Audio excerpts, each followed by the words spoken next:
As the state reopens and school is over, many families are facing quarantine fatigue. Does that sound familiar? Or simply just want to get out and enjoy the summer weather outside?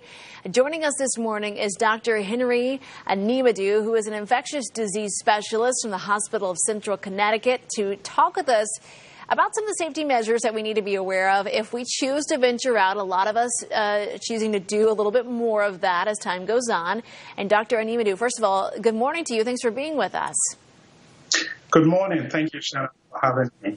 Well, Doctor, we keep hearing about the weather, starting to improve, starting to feel like summer. Today is a good day to get out to the beach, maybe get together with the family for an early Father's Day celebration. So what kind of recommendations do you have for people who are thinking about visiting somewhere that may have people, may not have people, or hosting a small barbecue with friends? What are the concerns that we need to have at this point? I think by all means we should get out. As you rightly said, we've all been having quarantine fever and quarantine fatigue. The weather is beautiful out there and we all have to get out there. But we should remember that the virus is still circulating in the community. And the only reason why our numbers are down now is because of all of our collective efforts at hand hygiene, masking, and social distancing. So when we go in crowds, when we go to meet family, we should make sure that we are doing all of these things, masking, making sure that we are wearing a mask when when we can't keep 6 feet from people. We have to make sure that we are wearing a mask. And again, when we are within crowds, we have to make sure that we are wearing a mask and washing our hands. Yeah, these are things that we've been hearing throughout the last several months. And, for some people, it may seem like a broken record to keep hearing these things. I know we're all kind of sick and tired of having to make sure we've got the face mask with us, we've got them on.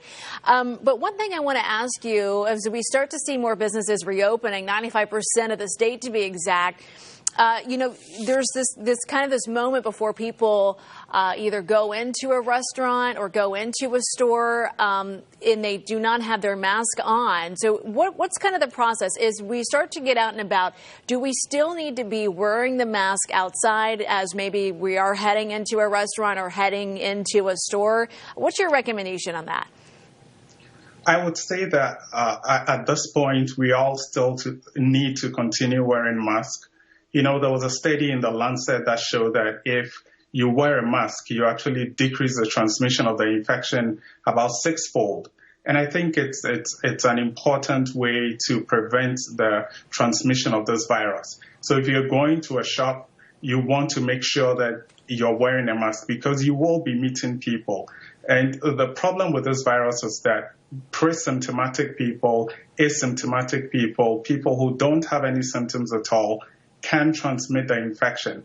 So you want to wear a mask because you could be harboring the virus and you could transmit it to someone else. So at this point, I'll say that we all still need to wear a mask even though our numbers are going down, which is great.